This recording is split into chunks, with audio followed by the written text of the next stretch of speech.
Magandang araw mga kakusina, abot pa sa pananghalian.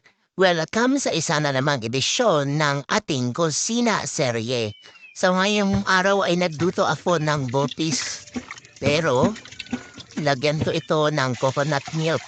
So botis is a Spanish cuisine wherein gumagamit sila ng lungs and heart ng pork yun sa pagluto with suited in tomatoes, onion, and chili. Dito sa aking luto, gumamit lang po ako ng atay ng manok at balon-balonan. Tapos sinamahan ko po siya ng atay na ng baboy. So yan po, inugasan kong maigi yung atay at balon-balonan ng manok. At pagkatapos yan ay pinakuluan ko sa mga samya. Pinakuluan ko sa tubig kasama ang mga samya tulad ng laurel, paminta, bawang, luya at sibuyas at suka para matanggal yung lansa. So yan. Sa paghugas ng atay at balon-balunan ay pinakalamas-lamas ko po iyon sa asin at may kasamang suka na wasa para tanggal ang lansa. Pagkatapos niyan ay pinapuluan ko lang yan ng mga 5 minuto at inangaw ko na rin po. Yan. And after that po, sa same na mixture niya yan ay nilagay ko yung mga tainga ng baboy. Pinapuluan ko rin po at para medyo lumambot na. At habang inapakulo ko po yun ay giniling ko na yung mga iba pang mga ingredients tulad ng carrots. So wala pa akong nabiling labanos. Walang ako nakita kanina sa tiyangge kaya carrots lang ang nailagay ko. Pero yan, giniling ko na rin po yung sibuyas at bawang at sinunod ko na po yung balon-balunan at atay ng manok. So medyo magiling siya masyado na pino po. Dapat ay hindi masyadong pino. Itong nagawa ko masyado siyang napino. So yan, tapos yung tainga ay nalimutan ko nakasalang kaya ay lambot na rin po man din.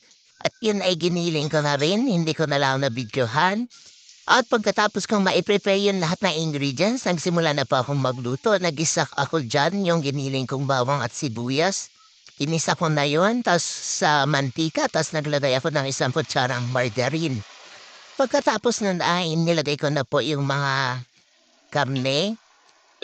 Ayan na po, tas pampalasa ulit, paminta, magic sarap, at asin. Gisa-gisa ka lang po yan ng ganyan.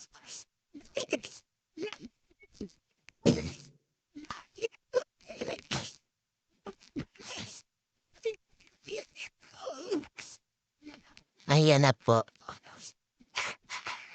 Pagkatapos ay sinunod ko na pong inagay ang carrots. Luto na po yung karne niyan. Nasubrahan na nga yan luto.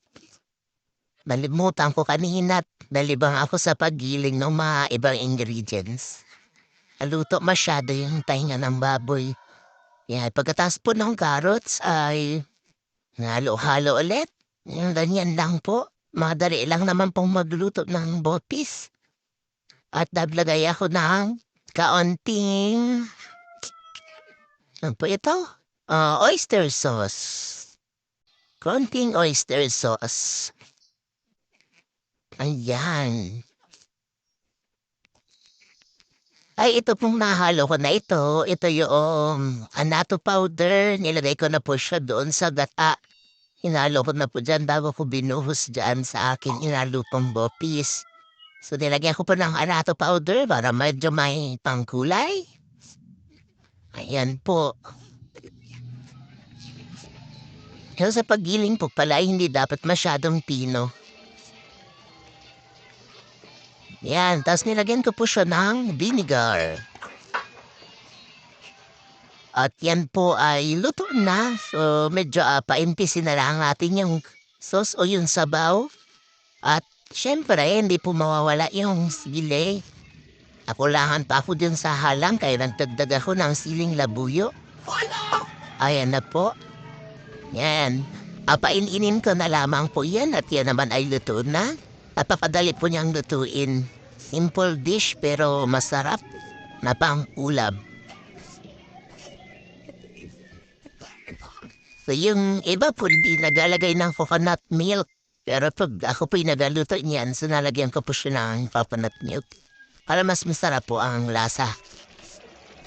At ayan po, luto na ang ating bopis with coconut milk. Pwede na po sa pananghalian. Tara, kain na po tayo. Salamat sa panonood and see you to the next episode of our Cocina Serye. Bye-bye!